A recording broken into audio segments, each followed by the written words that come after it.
માસિક ભથ્થું। ગુજરાત રાજ્યની આંગણવાડી કાર્યકર અને તેડાગર બહેનો માટે રાજ્ય સરકારે એક મહત્વપૂર્ણ નિર્ણય લીધો છે।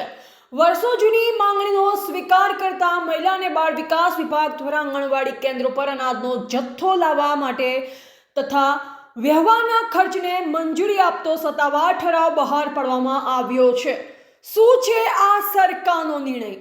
નવા ઠરાવ મુજબ મુખ્યમંત્રી માતૃશક્તિ યોજના હેઠળ આંગણવાડી કેન્દ્રોમાં વિતરણ કરવામાં આવતા અનાજ અને પોષણક્ષમ સામગ્રીને સસ્તા અનાજની દુકાન FPS અથવા સરકારી ગોડાઉનથી આંગણવાડી કેન્દ્ર સુધી લાવવા માટે માસિક ₹200નું પરિવહન ભથ્થું આપવામાં આવશે।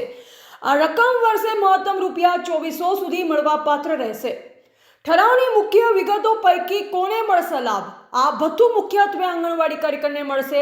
જો કેન્દ્ર પર કાર્યકર ન હોય તો તેડાગર હેલ્પર આ કામગીરી કરશે, તેમને આ રકમ ચૂકવવામાં આવશે।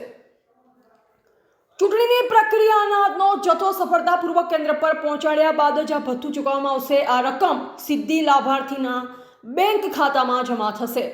કયા કેન્દ્રો બાકાત? જે આંગણવાડી કેન્દ્રમાં એક પણ લાભાર્થી નોંધાયેલ ન હોય તેમને આ ભથ્થું મળશે નહીં। ભારતીય મજદૂર સંઘની સફળતા। ભારતીય મજદૂર સંઘ BMS અને ગુજરાત રાજ્ય આંગણવાડી કર્મચારી મહાસંઘ દ્વારા આ મુદ્દે લાંબા સમયથી લડત ચલાવવામાં આવતી હતી। અગાઉ આંગણવાડી બહેનોએ અનાજ લાવવા માટેનો રિક્ષા ભાડા કે અન્ય ખર્ચ પોતાના ખિસ્સામાંથી ભોગવવો પડતો હતો।